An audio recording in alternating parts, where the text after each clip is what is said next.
என்னை வாடாப்படன்னு பேசுகிற ஒரு பத்திரிக்காரன்னு அவர் ஒரு ஆள் தான்.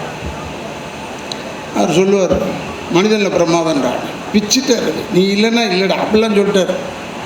எல்லாம் சொன்னாங்க. ஆனால் அதை புக் பண்ண வரும்போது எப்படி சொன்னாங்கன்னா, ஆனால் அந்த யூடியூப்பில் நீங்கள் நடிச்சு பேசியிருக்கீங்க பாருங்கள், அது மாதிரி இருக்கணும்னா இந்த படத்தில் 300 படம் நடிச்சிருக்கேன் நான். அதெல்லாம் விட்டாங்க. ஒரு இங்கே வந்து உட்காந்தா, ஏன்னா கார்த்திக் சுப்புராஜ் படத்தில் நடிக்கணும், ஏதோ பெரிய மனுஷன் நினச்சேன். கை குழந்தைடா, என்ன அறிவுடா எப்பா, ஏசுநாதர் மாதிரி போல இருக்கு. என்ன அறிவு. எனக்கெல்லாம் ரொம்ப பெருமையாக இருக்குது கார்த்திக் சுப்புராஜ் பார்த்து.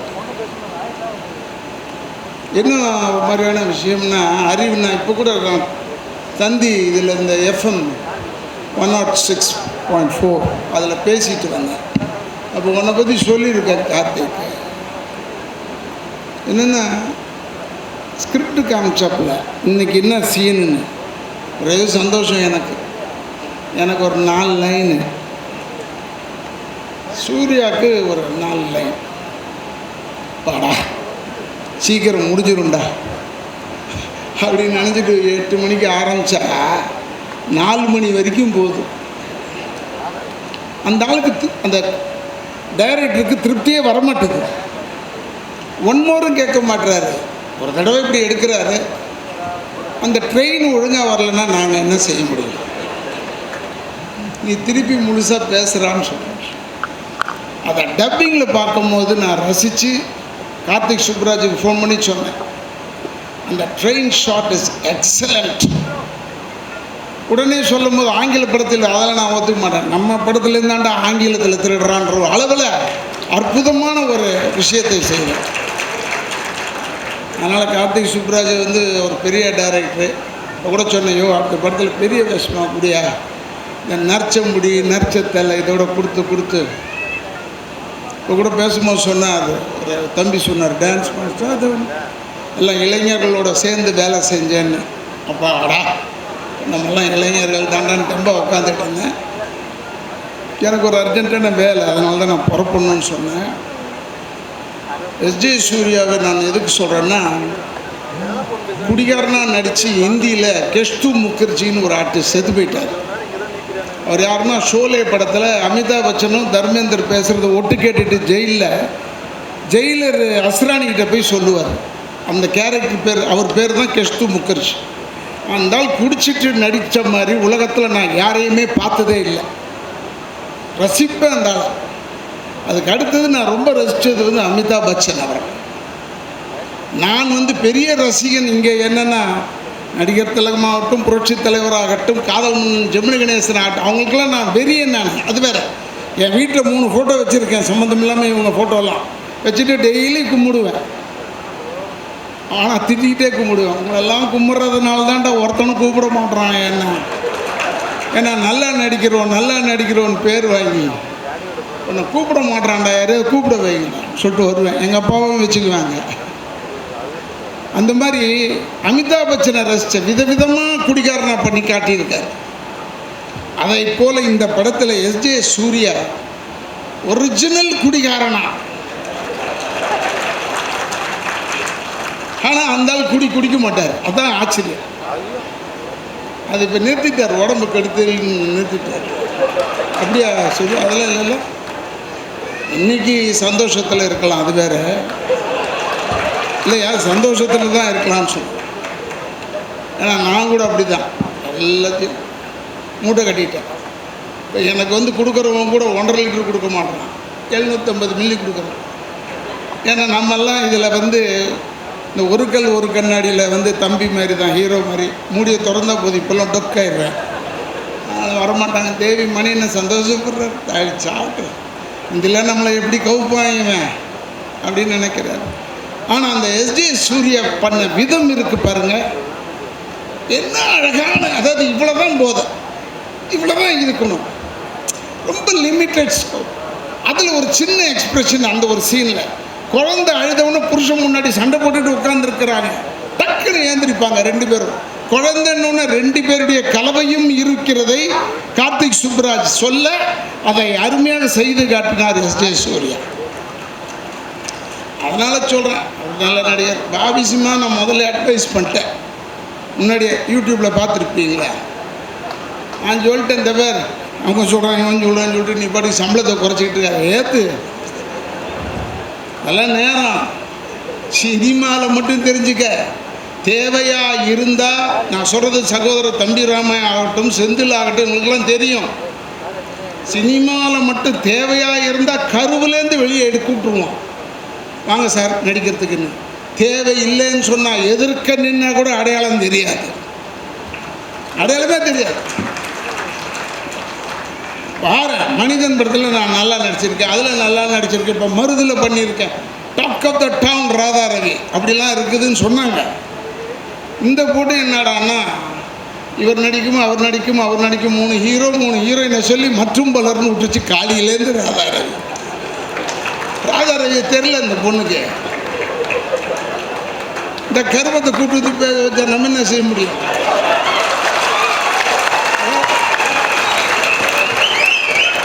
அதுக்காக சொல்கிறேன், நான் கோபத்தில் சொல்லலை. இது என் பேரை சொல்லன்னா ராதா ரவி எம்ஆர்ஆத பிள்ளைன்னு இல்லைன்னு ஆகிட முடியுமா? அப்படி இல்லை. இதை ஒவ்வொரு வாட்டியும் இந்த காம்பேர் பண்ணுற பொண்ணுங்களுக்கு சொல்லுவேன் நான், என்கிட்ட மாட்டாதம்மா பேசு. இது வர்றதுக்கு முன்னாடியே ஹோம்ஒர்க் பண்ணணும். இப்போ மனிதன் படத்தில் எனக்கு நல்ல பேர், ஏன்னா ஹோம்ஒர்க் பண்ணணும். என்ன பண்ணால் பிரகாஷ்ராஜை கொல்ல முடியும்னு நினச்சிக்கிட்டு உள்ளே வந்தேன். ஏன்னா அவன் பெரிய நடிகனாச்சு. Is a wanted artist. இந்தியாவில் இன்றைக்கி வாண்டட் ஆர்டிஸ்ட் வந்து பிரகாஷ்ராஜ் ஒருத்தன் தான், வேறு யாருமே கிடையாது. அதனால் அவனை நம்ம கொல்லணுமே, அதுக்காக நான் வரேன். எனக்கு எப்பவுமே கில்லர் இன்ஸ்டிங்க்ட். தம்பிராமே நான்லாம் வந்து பிரபு சாலமன் படத்தில் நடிச்சிருக்கோம். பாவம் என்னுடைய நல்ல தம்பி என்னெல்லாம் ரொம்ப மதிப்பார். ஆனால் நான் நடிக்கும் போது ஸ்டார்ட் கேமரா ஆக்ஷன் யார் இருக்கிறது? தம்பிராமையா கொல்லணும், அவ்வளோதான். ஐ வாண்ட் லீவ், வெளியே வர வரைக்கும் விட மாட்டேன். அதே மாதிரி இந்த விஜய் சேதுபதி இன்றைக்கி தான் நான் சொன்ன ஒரு படம் பார்த்தேன். அவனு தான் அழகாக ஷேவ் பண்ணி அழகாக இருக்கான். இந்த சனியன் தாடியை ஒட்டிக்கிங்கய்யா, அதையாக வளர்த்துக்கிட்டு மூஞ்சி அடையாளம் 3 ஹீரோ போட்டிருந்தாங்க வரிசையாக. இப்படி இந்த பேர் இது மாதிரி போட்டால் யார் யாருன்னே அடையாளம் தெரியலையா, பேர் தெரியலையா. அழகான நடிகையா விஜய் சேதுபதி. நீ வேணாலும் பாரு, நீ நம்பர் 1 தான் நிற்ப. ஏன்னா உன்னுடைய டெடிக்கேஷன் என்னன்னு எனக்கு தெரியும், அதனால சொல்ல. ஆனால் இந்த படத்தில் போட்டாங்க, இந்த அந்த அம்மா சொல்லிச்சு, உலகத்திலேயே இல்லாமல் ஒரே புது விஷயம் என்னென்னா இவர் எஸ்.ஜே. சூர்யா பாடியிருக்காருன்னு. அவர் பாடியிருக்கார். அப்புறம் பார்த்தேன் எஸ்.ஜே. சூர்யாவே பாடும்போது இல்லையா, மற்றவங்களாம் பாடினா என்ன, அதுக்காக நான் சொல்கிறேன், நான் வேறு அர்த்தத்தில் சொல்கிறேன், நீ வேறு அர்த்தத்தில். நல்லா மிக அற்புதமாக அவர் எல்லாத்துலேயும் முயற்சி பண்ணக்கூடியவர். நல்ல டான்ஸ் ஆடுற டைரக்டர்னு முதல்ல பேர் வாங்கினவர். நான் அவரும் திருமகளில் நடித்தவன், நல்ல ஒரு ஆக்டரு. தெலுங்கு படம்லாம் டைரக்ட் பண்ணுறாரு. இந்த படம் வந்து இறைவியை பற்றி பேசுவதை விட இண்டிவிஜுவலை பற்றி சொன்னாலே இந்த படம் எப்படிப்பட்ட படம்னு தெரியும். அதற்காக சொல்கிறேன். எனக்கு இறைவி டைட்டில், எனக்கு நான் தமிழ் பெரியந்தான். சில பேர் சொல்லி சொல்லி ஹிந்தி ஒழிகன்னு சொல்லி உருப்படாமல் போனவனால நான் ஒருத்தன். ஏன்னா சொன்னவங்கெல்லாம் ஹிந்தி கற்றுக்கிட்டாங்க, நம்மளை விட்டாங்க. அதனால் தமிழ் தமிழ் தமிழ் தமிழ். ஏன்னா ஹிந்தி கற்றுக்கிட்டு இருந்தா ஐஸ்வர்யா ராயவே கெடுத்துருப்பேன்ல அங்கே, இல்லையா? நமக்கு அந்த வேஷம் தானே கொடுப்பானுங்க, வேறு என்ன நமக்கு என்ன கடவுள் வேஷமாக தரப்போகிறான். அது தம்பி வந்து டைரக்டர் தம்பி வந்து தெரியாமல் இந்த படத்தில் எனக்கு ஒரு நல்ல வேஷம் கொடுத்துட்டாங்க. என் மூஞ்சி பார்த்த உடனே ஃபஸ்ட்டு டே தந்தியில் பார்த்தேன், விளம்பரம் போட்டிருந்தாங்க. ஆச்சரியமாக இருந்தது. என்னையும் விளம்பரத்தில் போட்டிருக்காங்கடா, பரவாயில்லடான்னு. உடனே ஒன்று சொன்னாங்க, ஏங்க நீங்கள் தான் இதில் வில்லனான்னு கேட்குறாங்க. இருக்கு, நான் தான் நல்லவன், இதில் இருக்கிறதுலே நல்லவன் நான் தான். அதில் சொல்லி ரொம்ப நேரத்தை வீணாக்க வேணாம், ஏன்னா சீக்கிரம் முடிச்சிடணும். ஏன் அந்த பொண்ணை நான் தப்பாக சொல்லலை. அந்த மற்றும் பலரில் ஏன் பேர் வரல. காளி மாதிரி நானும் யோசிச்சுக்கிட்டே இருக்கேன், ஏன்டா பேர் வரல. தம்பி டைரக்டர் தம்பி ட்ரைலரில் போடுறாரு என் பேரை ராதா ரவின்னு, ஒரு விளம்பரத்துலேயும் போட்டார். அப்படி ஏன் பேர் வரல, மற்றும் மலரில் வருது? நான் யோசிப்பேன். நான் 42 வருஷம் சர்வீஸ் உள்ளவன் இங்கே இருக்குதுல்ல. நான்லாம் நடிக்க வரும்போது நிறைய பேர் அவங்க அம்மா மடியில் பால் குடிச்சிட்டு இருந்திருப்பாங்க, அது வேறு விஷயம். அப்படியே யோசித்தேன். அப்புறம் பார்த்தா பிஆர்ஓ நிக்கில்னு சொன்னாங்க. அப்பாடா, நிக்கில் இருந்தால் நம்மளை போட மாட்டாட. ஏன்னா அவன் இருந்த கேம்பே வேறு, இப்போ தானே வெளியே வந்திருக்கான். அதுக்காச்சும் இன்னும் அந்த பழைய பழக்கம் உடலை போல் இருக்கு அவனுக்கு நினச்சிக்கிட்டேன். இன்னும் அப்படியே தான் நம்மளை நினச்சிருக்கான் போல இருக்குன்னு ஒன்று சொல்கிறேன். நான் ஸ்கூலில் எக்ஸாம் எழுத போனேன். அதை studying in Saint Bede's Anglo Indian school. So அங்கே போய் எக்ஸாம் எழுதும்போது காப்பி அடித்து எழுதினேன். பக்கத்தில் அப்படி எட்டி பார்த்துட்டு எழுதினேன். எங்கள் ஹெட்மாஸ்டர் பிடிச்சிட்டான் என்ன, வாட் என்னடா அங்கே பார்த்து எழுதுறேன். No sir, my mother only told. என்னடா உங்கள் மதர் டோல்டு? என்ன சொல்லிச்சு உங்கள் அம்மா? பார்த்து எழுதுறான்னு சொல்லிச்சு. அதனால் நான் அவர்களை பார்த்து எழுதினேன். ஒரு அறை விட்டான், பார்த்து மீன்ஸ் கேர்ஃபுல்லாக எழுதுன்னு. ஸோ அம்மா சொன்ன வார்த்தையை நான் தப்பாக யோசிச்சிட்டேன்.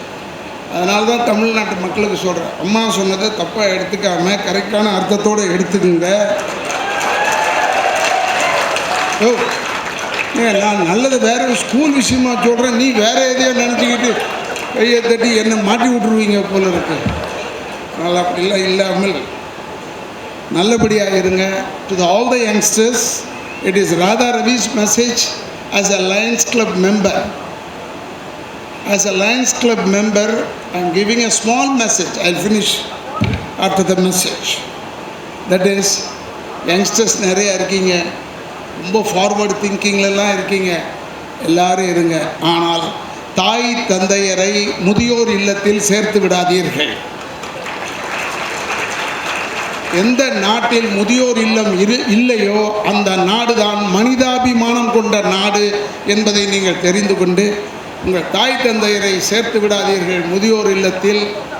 ஏன்னா ஸ்கூலில் போயிட்டு பையன் வரான், வீட்டுக்கு மழை பெஞ்சிருச்சு, நனைஞ்சிட்டான்.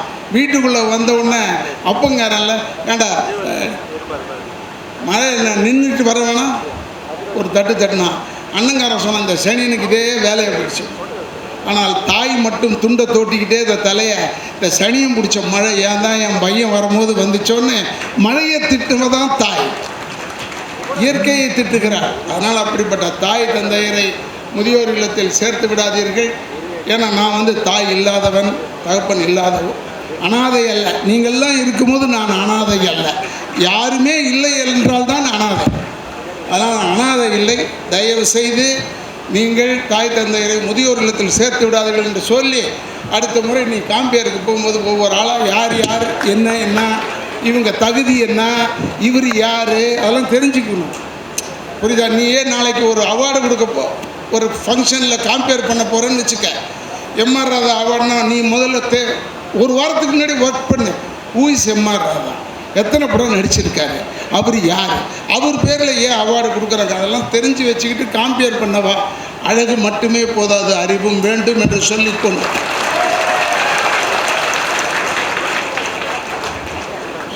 எனக்கு வாய்ப்பு கொடுத்ததற்கு என் குடும்பத்தின் சார்பாக நான் அப்படி தான் பேசுவேன். எப்பவுமே நான் அப்படி தான் பேசுவேன். ஒன்று நீ அவரையும் அப்படி பேசினார், அவர் என்னை மாற்றுறது ரொம்ப கஷ்டம், முடிஞ்சு போச்சு எல்லாம். அதனால் எனக்கு ஒரு வாய்ப்பு கொடுத்ததற்கு என் குடும்பத்தின் சார்பாகவும் திராவிட இயக்கத்தின் சார்பாகவும், இது எதுக்குன்னா படத்தில் வாய்ப்பு கொடுத்ததற்கு என் குடும்பத்தின் சார்பாகவும் திராவிட இயக்கத்தின் சார்பாகவும் என்னுடைய நன்றியை கூறி விடைபெறுகிறேன். நன்றி, வணக்கம்.